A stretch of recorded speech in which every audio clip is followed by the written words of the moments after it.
Ford GT Supercar in VR.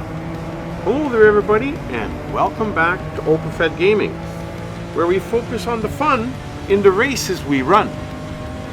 We are driving today in a 2017 Ford GT Supercar.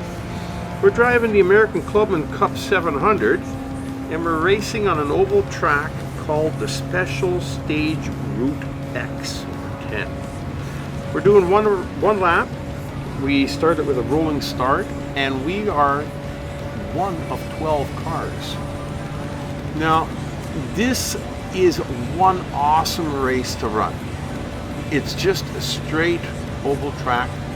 It's fairly long, and it's got a real tight turn on the end and comes back. And when you're racing a race like this, you got a fast car, you pass by most of your competitors pretty quickly. You would think that maybe after that it would become a little boring. But if you think that, you'd be wrong.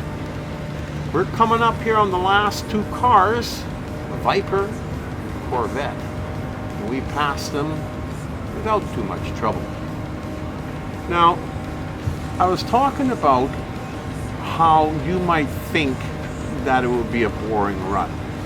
But when you look at all the graphics, which I think look amazing, and when you're going at a high speed like you're going, it's really tough sometimes to keep the car going in a straight line.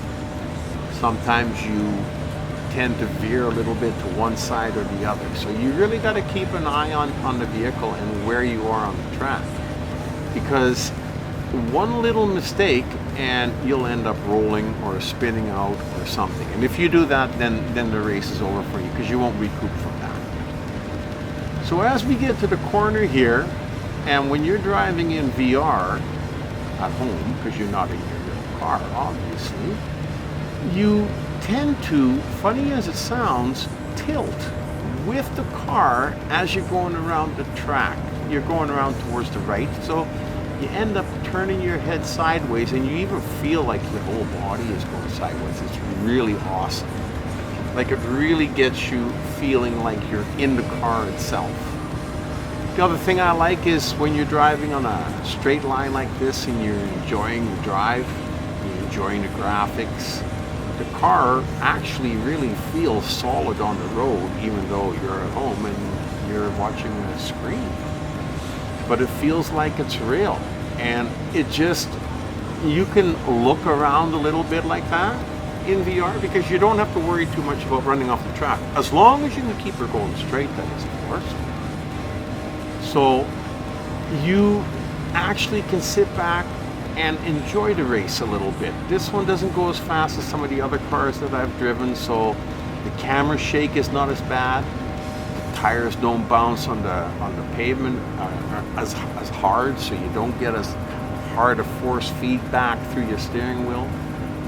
So you get a lot more sense of the car being nice and solid on the road.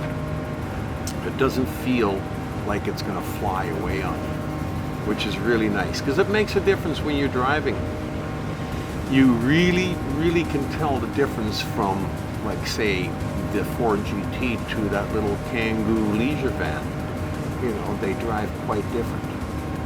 So as we're ripping along here, going through the tunnel, like I said, the graphics are awesome. You come out of the tunnel and we're going to be coming up pretty quick on the final turn, at which point we will head back towards the finish line. And then the race will be done. And I don't think anybody is going to beat us in this race because we've already passed everybody quite a ways back. So I'm pretty sure we're going to get first place in this one. Anyhow, it never ceases to amaze me. I've driven this race several times now, and I've driven it with several different cars also. But every one of them has been really enjoyable. Some feel a little bit lighter on the road, some are nice and solid and secure like this one. Anyhow, we are coming up to the end here. I really enjoyed driving this race. If you liked it as well, give us a thumbs up. And if you have anything to say about it, leave us a comment. Maybe you have a car that you'd like to see in VR. let us know and we'll try and get it on here as soon as we can. In the meantime, you have yourself a great day. Thank you for racing with the OPAFET.